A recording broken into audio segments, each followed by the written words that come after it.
पाकिस्तान की जेल में बंद पूर्व प्रधानमंत्री इमरान खान को 700 घंटे से किसी ने नहीं देखा है। पिछले 48 घंटे से पाकिस्तान के अलग अलग शहरों में जनसैलाब उमड़ा हुआ है।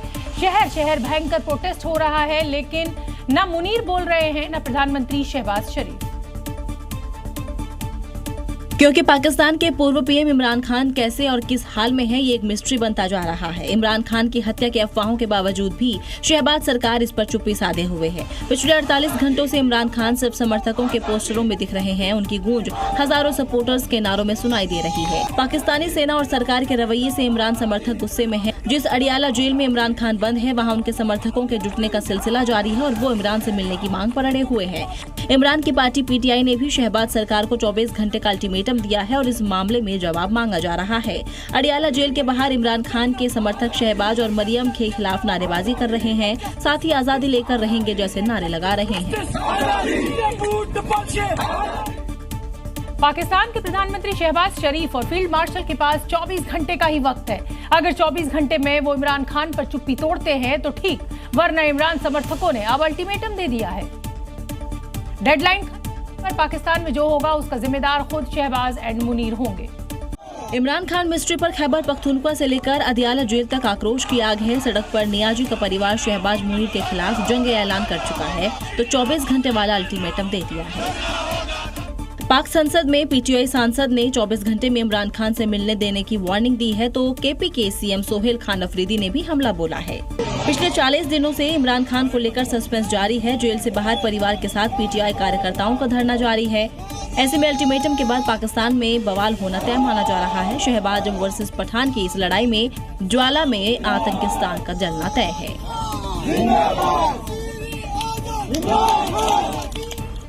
पाकिस्तान में पूर्व प्रधानमंत्री इमरान खान को लेकर सस्पेंस बरकरार है और इस बीच रावलपिंडी की अदियाला जेल पहुंचे खैबर पख्तूनख्वा राज्य के मुख्यमंत्री सोहेल अफरीदी को पुलिस ने सड़क पर गिराकर पीटा। देखिए कैसे इस शख्स को 4 पुलिसकर्मी पकड़े हुए हैं। कोई बाल पकड़ा तो कोई कॉलर। ये कोई आम प्रदर्शनकारी नहीं है। इनका नाम है सोहेल अफरीदी, जो पाकिस्तान के खैबर पख्तूनख्वा राज्य के मुख्यमंत्री हैं। सोहेल अफरीदी रावलपिंडी की अडियाला जेल में अपने नेता इमरान खान से मिलने पहुंचे थे। इनके पहुंचते ही हालात बिगड़ गए। पुलिस ने सोहेल अफरीदी और उनके साथ आए नेताओं को आगे बढ़ने से रोक दिया। धक्का मुक्की के दौरान सीएम को लात घूंसे भी मारे और जमीन पर गिरा दिया। पाकिस्तान में इमरान की पार्टी के इकलौते सीएम हैं सोहेल अफरीदी। अपने नेता के लिए ये पाकिस्तानी सेना और सरकार से लड़ रहे हैं। इमरान खान की सेहत और सुरक्षा को लेकर उठ रहे सवालों के सही जवाब के लिए ये इस्लामाबाद हाई कोर्ट पहुंचे। उनका कहना है कि अगर कोई अनहोनी हुई तो इसे बर्दाश्त नहीं किया जाएगा। एडोल्फ हिटलर, जिसने कितने ही मासूम लोगों को मौत के घाट उतार दिया था, अनगिनत लोगों पर अत्याचार किया था, ठीक वैसे ही हालात पाकिस्तान में भी अब दिखाई दे रहे हैं। ये दावा इमरान खान की बहन नौरीन नियाजी का है। अपने भाई से मिलने के लिए 4 हफ्तों से प्रदर्शन कर रही इमरान की बहन का कहना है कि पाकिस्तान जिस दौर से गुजर रहा है वो हिटलर की याद दिलाता है। मुनीर को तानाशाह और तो शहबाज पर इमरान के खिलाफ साजिश रचने का आरोप मढ़ रही है। नौरीन का कहना है कि मियाजी के खिलाफ गुस्सा बढ़ रहा है। जो फूटेगा तो फिर पाकिस्तान का जलना तय है और इसके लिए सिर्फ एक इशारा काफी है। उधर इमरान के बेटे कासिम ने एक पोस्ट के जरिए पिता के जिंदा होने का सबूत मांगा है। साथ ही कार्रवाई को असलियत छुपाने वाली कार्रवाई बता रहे हैं। असम में पत्नी रहते दूसरी शादी की तो फिर जेल जाना पड़ सकता है। जी हां, दरअसल यहाँ डेमोग्राफी में हुए बदलाव को रीसेट करने के लिए हेमंत सरकार ने एक बड़ा फैसला लिया है और इस कानून के तहत अब बहुविवाह करना गैर कानूनी माना जाएगा। इस बिल में न सिर्फ मियां जी बल्कि काजी और पेरेंट्स भी लपेटे में आएंगे। मतलब असम में अब पत्नी रहते यदि किसी भाईजान ने दूसरी शादी की तो उसे जेल जाना तय है। पहले से ही अवैध घुसपैठियों के खिलाफ अभियान चला रही हिमंता सरकार ने नए कानून से मुस्लिम समाज सकते में है। सीएम हिमंता ने तो बाकायदा इसे पोस्ट भी किया है और लिमिट में शादी करने की नसीहत दी है। अगर दूसरा शादी करने का कोशिश करेगा उनको 7 साल का जेल होगा। साथ में अगर वो छुपा के शादी करते हैं तो उनको 10 साल तक उनका गिरफ्तार होगा। वहीं इस बिल का AIUDF और विपक्ष विरोध कर रहे हैं। पूरे इंडिया में कहीं भी पोलीगेमी प्रैक्टिस पर वो नहीं है, रोक नहीं है और इंडिया के हिंदू, मुसलमान, क्रिश्चियन, अदर कम्युनिटीज हर किसी में पोलीगेमी का प्रैक्टिस है, लेकिन ज्यादा नहीं, थोड़ा थोड़ा है। लेकिन मौलाना जी ये नहीं कह रहे कि मुस्लिम समाज में तो ये शरिया का अहम हिस्सा है। असम विधानसभा में असम बहुविवाह निषेध विधेयक 2025 यानी the Assam prohibition of polygamy bill 2025 के पारित होते ही बवाल खड़ा हो गया। मुस्लिम समाज इसको लेकर गुस्से में है तो क्या है ये कानून, चलिए हम आपको बताते हैं। असम बहुविवाह निषेध विधेयक के तहत दूसरी शादी करना गैरकानूनी होगा। पहली पत्नी रहते ऐसा करने पर 7 साल तक की सजा का प्रावधान किया गया है। अगर दूल्हे ने पिछली शादी की बात छिपाई तो फिर 10 साल की कैद हो सकती है। इस मामले में पीड़ित यानी दुल्हन को 1.4 लाख मुआवजा भी दिया जाएगा। वहीं काजी, अभिभावक, प्रधान या मुखिया को बहुविवाह कराने पर 2 साल की सजा और 1.5 लाख का आर्थिक दंड लगेगा। अपराध को दोहराने पर सजा दुगनी हो जाएगी। असम के शेड्यूल्ड एरिया यानी ट्राइबल एरिया को इस कानून से छूट दी गई है। बहुविवाह के दोषी को सरकारी नौकरी या सरकारी योजनाओं का लाभ नहीं मिलेगा। स्थानीय निकाय चुनाव लड़ने पर भी अब रोक लग जाएगी। हेमंता सरकार के पॉलीगैमी यानी बहुविवाह के खिलाफ लाए गए कानून से असम ही नहीं देश भर में बवाल मच गया है। मुस्लिम समाज इसे अपनी निजी अधिकारों पर अतिक्रमण कह रहा है। जी मीडिया ये जानने के लिए पहुंचा मुस्लिम मोहल्ला। पहले तो मुस्लिम समाज ने बोलने से ही इनकार कर दिया, लेकिन जिसने बोला विरोध में ही बोला। हमारा शरीयत में ये भी कहता है जो हम एक থেকে 7 পর্যন্ত আমরা বিবাহ আইন আছে।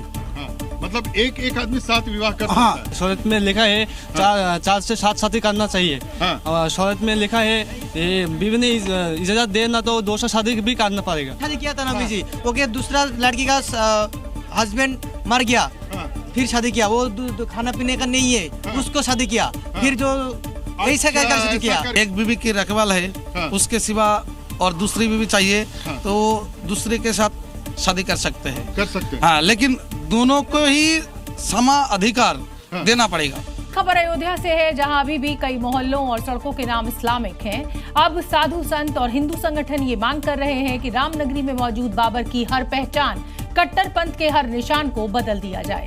श्री राम मंदिर के आदि शंकराचार्य गेट से लगभग 100 मीटर की दूरी पर बोर्ड लगा है, जिस बोर्ड पर लिखा है काजियानी, यानी कि काजियों का मोहल्ला। काजियाना का पौराणिक नाम वशिष्ठ कुंड हुआ करता था। ये सिर्फ एक गली या एक मोहल्ले की कहानी नहीं है। अयोध्या में ऐसे मुस्लिम नाम वाली गलियों, सड़कों और मोहल्लों की लंबी फहरिस्त है। हिंदू संगठन और साधु संत अब इसका नाम बदलने की मांग कर रहे हैं, जबकि मुस्लिम संगठन इसका पुरजोर विरोध कर रहे हैं। कि न केवल अयोध्या की गलियों के नाम का परिवर्तन हो, अपितु इस देश के अंदर मुगल काल में जिन धार्मिक तीर्थों के महलों के नाम का परिवर्तन हुआ, उनको फिर से उसी के रूप में प्रस्तुत किया जाए।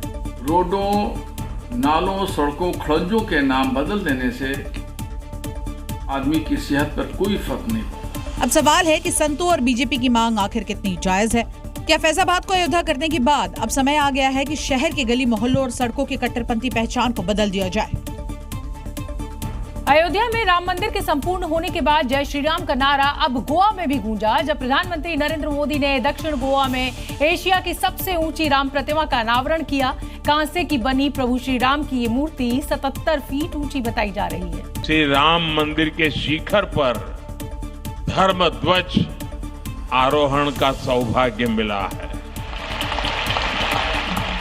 और आज यहाँ प्रभु श्री राम की भव्य मूर्ति के अनावरण का सुअवसर मिला है। जिस तरह अयोध्या में लाखों भक्त पहुंचे हैं, वैसे ही गोवा में भी राम प्रेमी पहुंचेंगे, क्योंकि श्री राम की प्रतिमा का स्वरूप अयोध्या की रामलला की मूर्ति से काफी मिलता जुलता है। इसमें भगवान राम के हाथ में धनुष बाण और चेहरे पर सौम्यता, दिव्यता का भाव दिखता है। कार्यक्रम के दौरान पीएम मोदी ने विशेष डाक टिकट और स्मृति सिक्का भी जारी किया। बिहार विधानसभा चुनाव समेत कई राज्यों में महिला वोटर्स किंग मेकर साबित हुई हैं। महिलाओं का एक मुश्त वोट सारे सियासी समीकरणों को एक झटके में ही बिगाड़ देता है, या यूं कहिए कि खारिज कर देता है, जिसे देखते हुए अब उत्तर प्रदेश में भी महिलाओं के लिए कई गेम चेंजर योजना लाने की तैयारी सरकार ने शुरू कर दी है। क्योंकि बीजेपी जानती है राज्य दर राज्य उसकी जीत की वजह ये आधी आबादी ही है। मध्य प्रदेश की लाडली बहन योजना, महाराष्ट्र की माझी बहन लाडली योजना और हरियाणा में दीनदयाल लाडो लक्ष्मी योजना से उसे सफलता दिलाई। 27 के विधानसभा चुनाव से पहले बीजेपी महिलाओं के लिए एक बड़ी योजना ला सकती है। यूपी में अभी करीब 15.35 करोड़ मतदाता है, जिसमें से 8.18 करोड़ पुरुष जबकि 7.17 करोड़ महिला वोटर्स हैं। प्रदेश में महिलाओं से जुड़ी कई योजनाएं पहले से चल रही हैं। इसी कड़ी में यूपी सरकार ने 1 करोड़ लखपति दीदी बनाने का टारगेट तय किया है। आधी आबादी के लिए लाई जाने वाली बीजेपी की ये योजना चुनाव में गेम चेंजर की भूमिका निभा सकती है। अगली खबर कर्नाटक से, जहां सत्ता संघर्ष के बीच पावर की लड़ाई चरम पर पहुंच गई है। डिप्टी सीएम डीके शिवकुमार के एक्स पोस्ट के बाद कांग्रेस में अब खलबली मची हुई है और इसके जवाब में मुख्यमंत्री सिद्धरमैया ने भी पोस्ट लिखी है। खबर है कि दोनों नेता जल्द ही दिल्ली आ सकते हैं। अब सवाल ये खड़ा होता है कि क्या दिल्ली में कर्नाटक के संकट का समाधान आलाकमान निकाल पाएगा? अब जरा इन दो तस्वीरों को गौर से देख लीजिए। पहला post deputy CM DK Shivakumar का है, जिसमें उन्होंने लिखा है कि word power is world power, मतलब वचन की ताकत दुनिया की सबसे बड़ी ताकत है। इनके इस पोस्ट के बाद अब सीएम सिद्धरमैया ने भी जवाबी पोस्ट किया है, जिसमें उन्होंने लिखा है कि word is not power unless it बेटर्स the world for the people, मतलब एक शब्द तब तक शक्ति नहीं है जब तक वो लोगों के लिए विश्व को बेहतर ना बनाए। तो मतलब साफ है कि डीके शिवकुमार नहीं रुकने वाले हैं और ना ही सीएम सिद्धरमैया झुकने वाले हैं। कर्नाटक कांग्रेस में चल रहे इस खींचतान पर बीजेपी के नेता भी चुटकी ले रहे हैं। कांग्रेस में चेयर की अहमियत है, सत्ता की अहमियत है, प्राथमिकता सत्ता है, पावर है, जनता नहीं है। और अब देखना होगा कि कर्नाटक में सीएम और डिप्टी सीएम के बीच कुर्सी की लड़ाई कब और कैसे खत्म होगी। बिहार में जब से उप मुख्यमंत्री सम्राट चौधरी ने गृह विभाग की कमान संभाली है, तब से बुलडोजर एक्शन तेज नजर आ रहा है। सिर्फ पटना में 75 बुलडोजर एक्टिव हैं, जो सुबह 6 बजे से लेकर रात तक चल रहे हैं। और देख लीजिए, सिर्फ पटना में ये सभी बुलडोजर एक्शन के लिए तैयार है।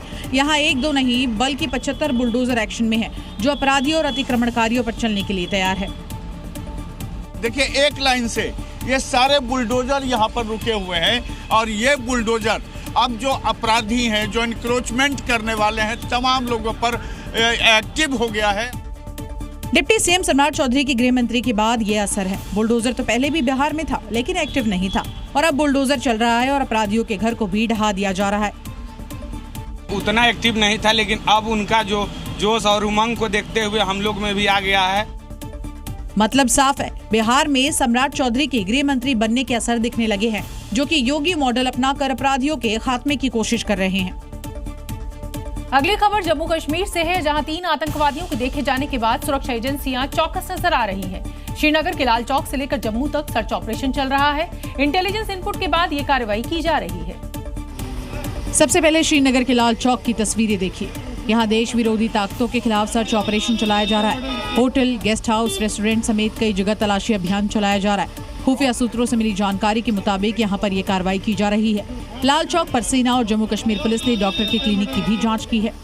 जिस तरह का माहौल यहाँ पर बना था, उसके बाद कहीं न कहीं कश्मीर में जो भी स्ट्रेंजर है उसका क्रेडेंशियल जो है चेक किया जा रहा है। 3 संदिग्ध आतंकियों के दिखाई देने के बाद जम्मू के चप्पे चप्पे पर सुरक्षा के ऐसे इंतजाम है कि परिंदा भी पर नहीं मार पाएगा। एक एक इलाके में सुरक्षा बल गश्त लगा रहे हैं, आतंकियों को तलाश कर रहे हैं। बॉर्डर का हर इलाका खंगाला जा रहा है। घुसपैठ की हर कोशिश को नाकाम करने का ठोस प्लान तैयार है। दिल्ली में धमाके के बाद सुरक्षा एजेंसियां पूरी तरह से अलर्ट मोड पर हैं। घाटी में न सिर्फ सुरक्षा के कड़े इंतजाम किए गए हैं, बल्कि आतंकी नेटवर्क को भी नेस्तनाबूद किया जा रहा है। युद्ध के दौरान फाइटर्स और बड़े हथियारों के इस्तेमाल की जगह कॉम्बैट ड्रोन का इस्तेमाल अब एक नया ट्रेंड है। ऑपरेशन सिंदूर के दौरान भी ड्रोन का जमकर इस्तेमाल हुआ था, लेकिन अब दुश्मन के ड्रोन का हर वार जाएगा खाली, क्योंकि भारत ने तैयार कर लिया है इंद्रजाल। एक ऐसा सिस्टम जो दुश्मन के ड्रोन को पल भर में कर देगा बेकार। ये है भारत की पहली एंटी ड्रोन पेट्रोल वाहन इंद्रजाल रेंजर। एआई तकनीक से लैस ये एक चलता फिरता एंटी ड्रोन योद्धा है। जमीन पर बिछाया गया भारत का ये इंद्रजाल पाकिस्तान के हर तरह के मायाजाल यानी सर्विलांस से लेकर कॉम्पैक्ट ड्रोन को हवा में ही मार गिराएगा। इंद्रजाल 10 किलोमीटर के दायरे में किसी भी तरह के ड्रोन को डिटेक्ट कर सकता है। 5 किलोमीटर की रेंज में शत्रु ड्रोन का साइबर टेक ओवर कर लेगा। 3 किलोमीटर के दायरे में ड्रोन को जाम कर देगा यानी सॉफ्ट किल करेगा, और 2 किलोमीटर के दायरे में इंटरसेप्टर ड्रोन लॉन्च कर शत्रु ड्रोन को मार गिराएगा। हैदराबाद में लॉन्च हुए इस इंद्रजाल को देख दुनिया भौचक्की है, क्योंकि ये एंटी ड्रोन सिस्टम की दुनिया का सिंघम है, जो खड़े रहकर नहीं देश के चप्पे चप्पे पर पहुंचकर दहाड़ सकता है। आंध्र प्रदेश में गांजा और नकली नोटों के बड़े रैकेट का पर्दाफाश हुआ है। पुलिस ने गैंग से जुड़े 5 आरोपियों को भी अरेस्ट किया है। साथ ही भारी मात्रा में गांजा और लाखों के नकली नोट भी बरामद हुए हैं। वेल्लोर में नकली नोट छापने वाले इस गैंग के निशाने पर छोटे दुकानदार और गरीब तबके के लोग होते हैं। आरोपियों ने किराए के घर को नकली नोट छापने का अड्डा बना रखा था। पुलिस ने सूचना के आधार पर जब घर पर रेड मारी तो 32 लाख रुपए से ज्यादा के नकली नोट मिले। आरोपियों ने 500 के नकली नोट छाप रखे थे। आरोपियों के पास से 22 किलो से ज्यादा गांजा भी बरामद किया गया, जिसे वो घर से ही सप्लाई करते थे। पुलिस कार्रवाई को बड़ी कामयाबी के तौर पर देख रही है। पुलिस का कहना है कि आरोपियों की गिरफ्तारी के बाद दूसरे आरोपियों तक पहुंचने में भी मदद मिलेगी।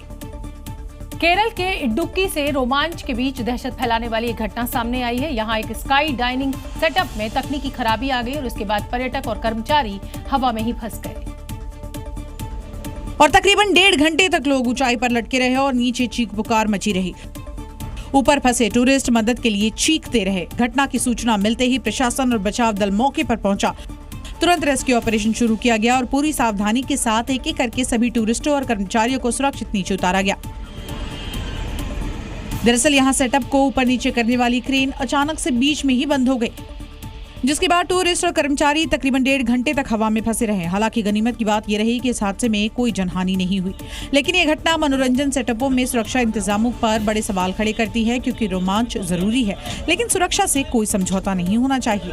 मध्य प्रदेश पुलिस ने दरिंदे सलमान का एक तरीके से इलाज कर दिया है। भोपाल की एक मुसलमान बस्ती में किराए का मकान ढूंढते समय गांधीनगर पुलिस ने इसे गिरफ्तार कर लिया। रायसेन ले जाते समय सलमान ने भागने की कोशिश की। पुलिस ने पकड़ने के लिए गोली चलाई और सलमान के पैर में ये गोली लगी। अब लोग इसे फांसी देने की मांग कर रहे हैं। भोपाल में पकड़ा गया ये दरिंदा मासूम के साथ दुष्कर्म का आरोपी है। पुलिस करीब 150 घंटे से इसकी तलाश कर रही थी। इस हैवान की गिरफ्तारी को लेकर लगातार प्रदर्शन भी चल रहा था और आखिरकार ये एनकाउंटर भी योगी फोर्स स्टाइल में अंजाम दिया गया। नतीजा वही, बच्ची से दुष्कर्म का आरोपी अपने पैर पर चलने के काबिल नहीं बचा। पुलिस अधिकारी की पिस्टल छीन करके वो फायर करके भागने की कोशिश करता है। जवाबी कार्रवाई में उसको गोली लगती है। आरोपी ने पूछताछ के दौरान कई बड़े खुलासे किए हैं। उसने पुलिस को बताया कि वो जंगलों के रास्ते भोपाल में दाखिल हुआ था और यहाँ मुस्लिम बस्ती में रहने के लिए सेफ ठिकाना खोज रहा था। अब स्थानीय लोग इसे फांसी की सजा देने की मांग कर रहे हैं। नहीं चलेगा, नहीं चलेगा, नहीं चलेगा, नहीं चलेगा। बलात्कारी को गोली मारो, गोली मारो, गोली मारो। 150 घंटे बाद ही सही, मोहन फोर्स ने दरिंदे का योगी स्टाइल में इलाज ही कर दिया। उत्तर प्रदेश में जारी एसआईआर का विपक्ष विरोध कर रहा है। आरोप वोटर लिस्ट में धांधली का है। हालांकि विपक्ष ये नहीं बता पाया कि कितनी धोखाधड़ी हुई है, लेकिन इसी यूपी के फिरोजाबाद में एसआईआर के नाम पर एक भाई के अपनी बहन की संपत्ति हड़प ली। एक कलयुगी भाई ने एसआईआर के नाम पर अपनी ही बहन को धोखा दे दिया। उसके भाई ने एसआईआर का डर दिखाकर जल्द से जल्द फॉर्म भरने के लिए फिरोजाबाद तहसील ऑफिस बुलाया और बहन की अनपढ़ता और रिश्ते का फायदा उठाते हुए महिला की दुकान और मकान के पेपर अपने नाम करा ली। गिफ्ट के नाम पर पेपर रजिस्टर करा लिया। वो तो भला हो, महिला ने उस वक्त एक वीडियो बना लिया जिसके आधार पर उसने पुलिस को शिकायत की है। 12 नवंबर 10 बजे इन्होंने वीडियो बनाई है, जो सीडी बना के सीओ साहब के यहाँ बयान हुए थे वहाँ हमने लगा दी। देश से निकाले जाने का डर दिखाकर फर्जीवाड़ा करने वाला ये मामला पुलिस और अदालत में पहुँच गया है। अगर आप भी उत्तर प्रदेश के रहने वाले हैं तो ये फिर खबर आपके लिए बेहद जरूरी है, क्योंकि अब आपका आधार कार्ड जो है वो जन्म प्रमाण पत्र के रूप में इस्तेमाल नहीं हो पाएगा। यानी अगर आप कहीं भी जन्म तारीख के लिए आधार कार्ड देते हैं तो वो फिर अमान्य माना जाएगा।